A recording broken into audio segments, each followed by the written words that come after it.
Kira collapsed onto the sand, screaming in pain as blue flames spread across his body. The wolf rushed toward Kira, but before it could reach him, Varow appeared, blocking its path. With a swift motion, Varow swung his scythe at the wolf. But just before the blade could strike, the wolf vanished.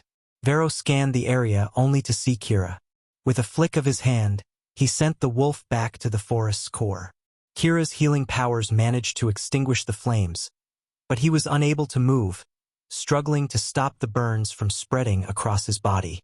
Varow walked toward him slowly, his voice cold and confident. "Give up now. There is nothing you can do." Suddenly, a massive tentacle burst from the sea, wrapping around Kira's body and dragging him into the depths. The giant octopus moved swiftly, pulling Kira far beneath the surface. The cursed flames of the dead dragon flickered and vanished upon touching the water, unable to reach them. Weakened by his injuries, Kira felt a sense of safety in the octopus's grasp.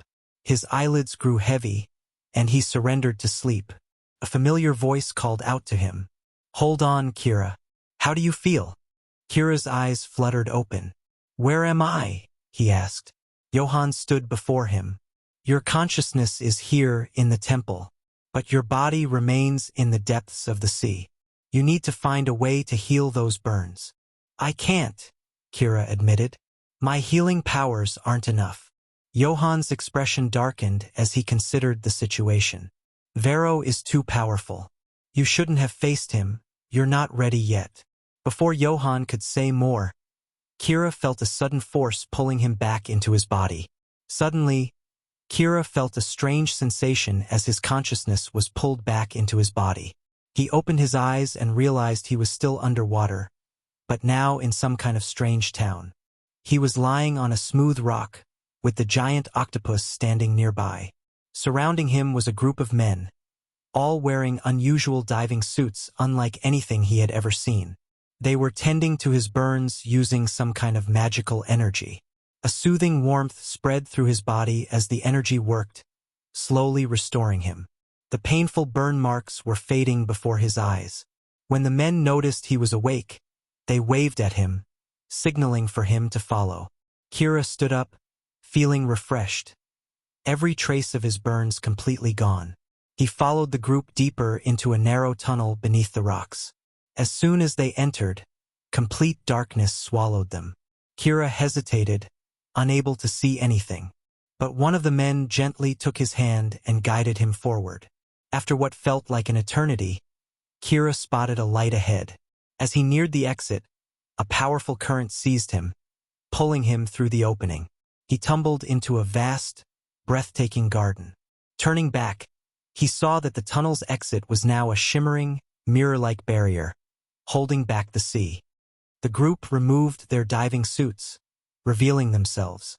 3 men and 4 women stood before him, each with striking green eyes and long green hair. One of them, his expression serious, stepped forward. "Who are you? How can you breathe and withstand the crushing pressure of the deep? And how did you convince the tunnel guardian to help you?" Kira hesitated, struggling to process what he had just heard. "The tunnel guardian?" Another man spoke up. "Terra, the giant octopus outside. He protects the tunnel from intruders. But with you, it was the opposite. He was frantic, desperate to bring you inside." Before Kira could respond, a group of armed guards arrived, surrounding him. One of them stepped forward. "Come with us." Kira followed them through a grand structure made of marble.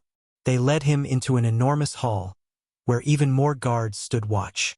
At the center of the room, 5 elderly figures sat around a long, rectangular table.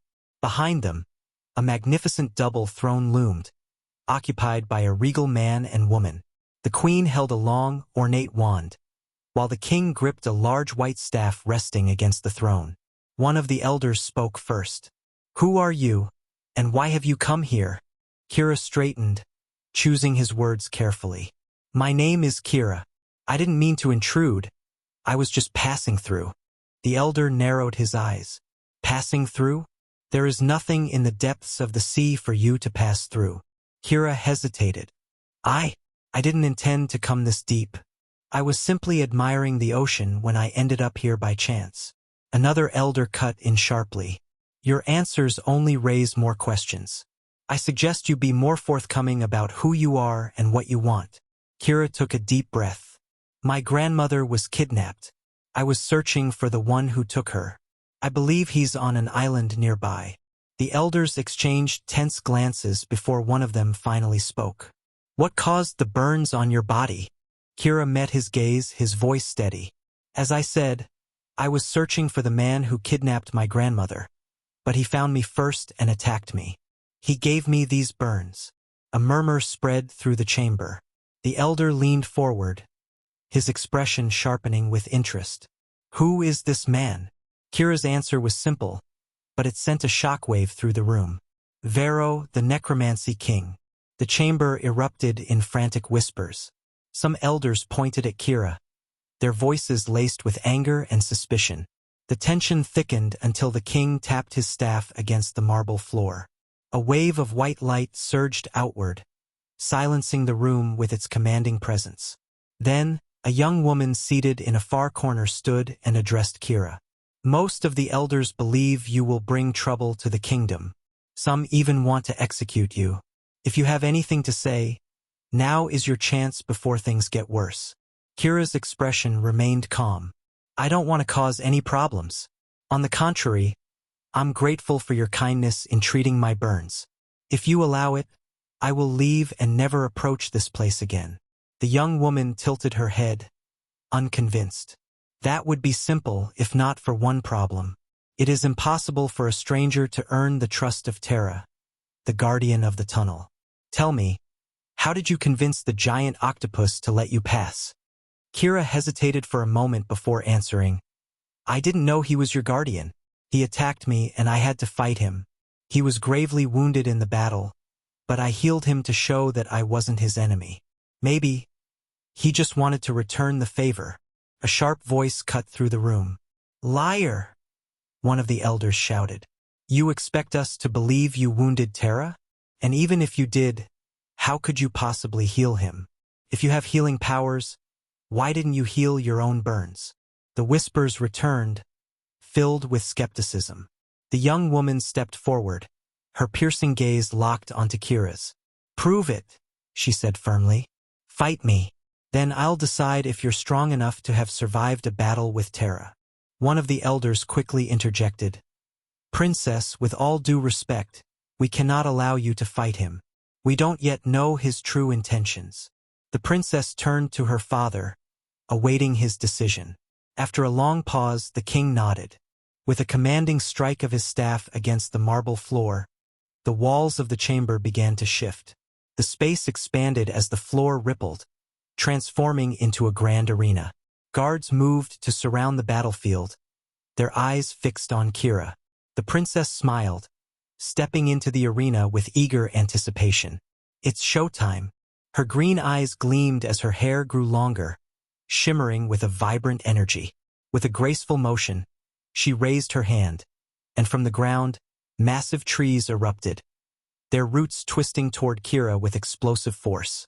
Hardened branches lashed out like whips, aiming to ensnare him.